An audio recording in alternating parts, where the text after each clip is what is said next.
Welcome to the deep dive. We take your sources, the things you send us, and really pull out the key insights. Yeah, digging into what matters. Exactly.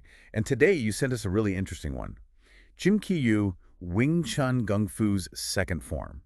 It's by Augustine Fong and Joy Choduri. Ah, right, Wing Chun. So for anyone listening who's into martial arts or even just curious, Wing Chun has these three core empty hand forms. Sil Lim Tao first, and then this one, Chum Kiu, and finally Biu Jee.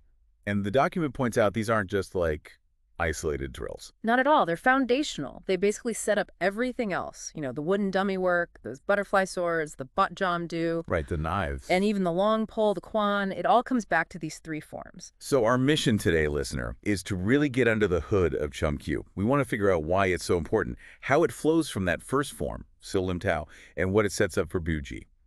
Think of this as your shortcut to understanding its place in the whole system. Ready? Let's do it. The document lays it out pretty clearly.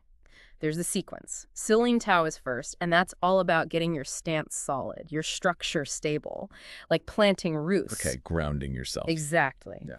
Then comes Chum Kiu. This is where you start turning through the center, introducing circles, moving, stepping. It gets dynamic. And then the third one, Biu Jee. Biu Jee is more about, well, explosive power, almost like emergency techniques, quick reactions.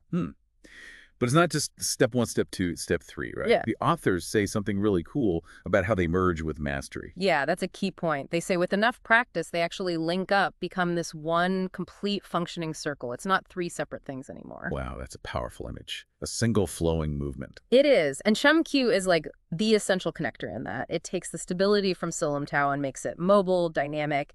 It bridges that foundation to the more advanced stuff in Biu Jee. It's really the stage where static structure becomes moving application. They give examples too, don't they? Yeah. About how they interact.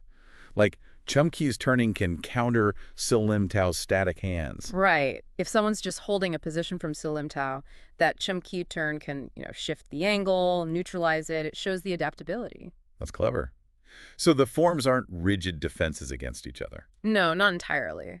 And conversely, just because Biu Jee has these advanced moves doesn't mean it always wins.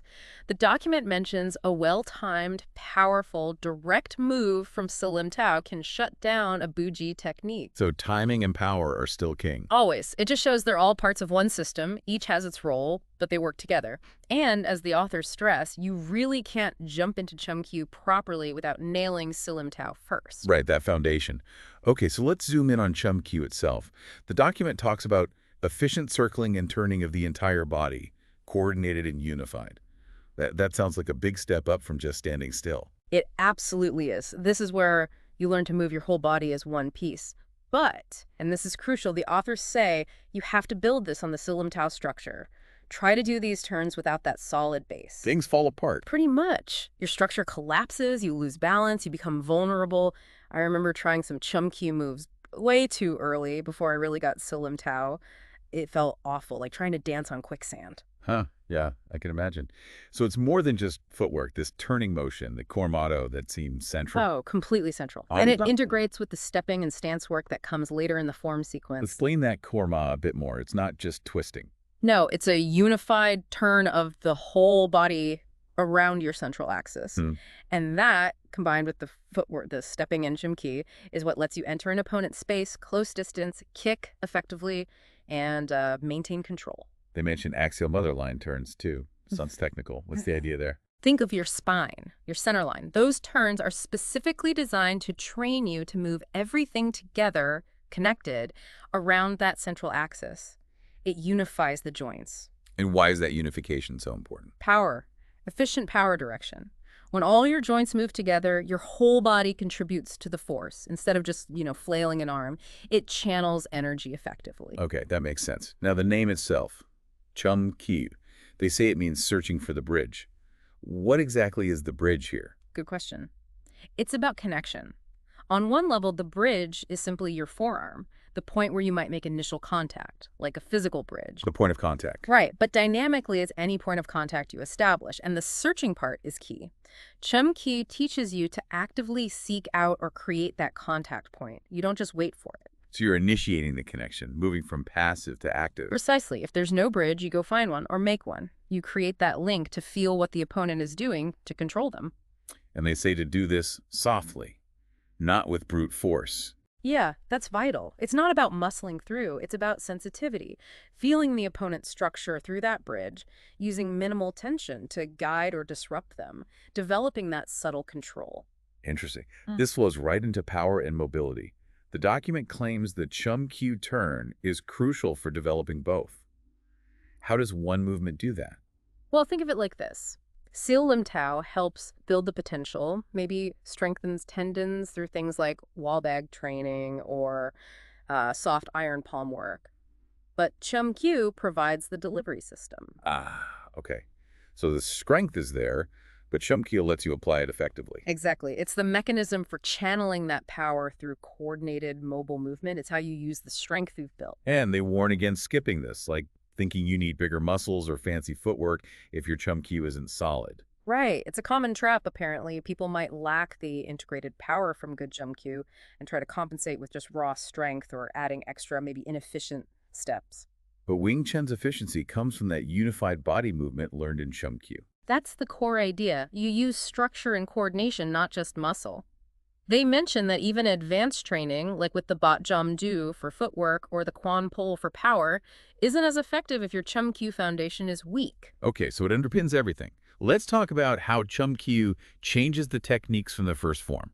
It sounds like it adds new layers. Oh, definitely. Take Lan Sau, that circling hand from Sil Lim Tao. Once you add the body turn from Chum Kiu, suddenly that simple circle has way more angles, more options. It's not just in front of you anymore. And Bong Sau, the spreading hand. The turn changes that too. Yep. The Chor Ma turn lets you shift weight and angle while doing the Bong Sau, makes it much more dynamic, potentially breaking the opponent's structure. And that makes the next move, Bong Sau, the controlling hand, stronger. Exactly. Because your structure is better connected, more stable, because of that turning Bong Sau, the Bong Sau that follows naturally has more substance, more control. Even a simple straight punch, the Jing Jeong, gets energized by the turn. I like that phrasing. Yeah, it shows the whole body is behind it. And then they mention the double Jing Jeong, when combined with a forward step from Chum Kiu, becomes really explosive. You can feel that added momentum. So Chum Kiu is packed with these integrated moves. What else is in there? Well, there's the front kick, which they say is the basis for other kicks like the side kick. There are two-handed moves like Jip Sau, leading into double Pak Sau. A double block. Right, and double Bong Sau, which is about balancing energy and learning how to transition smoothly into double Tan Sau. And the turning Lan Sau, the bar arm, which uses the turn for powerful deflection or control. Wow. The authors call it a compacted book of turns and motion. That really captures it. It unlocks all these new possibilities. It really does. It's not just learning new hand shapes, it's learning how to integrate your whole body into everything you do, offensively and defensively. Okay, let's shift slightly. The document also mentions internal aspects, breathing and eye power. How does Chum Kiu help with those? That's where it gets deeper. When you're moving, turning, stepping, especially if you're untrained, your breath can get choppy, right? Yeah, definitely.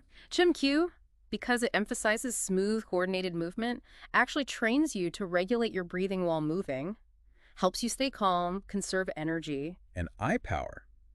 What's that about? Focus. It's about focus and intent, yeah. The precision needed in Chum Kiu, maintaining balance, being aware of your space while turning.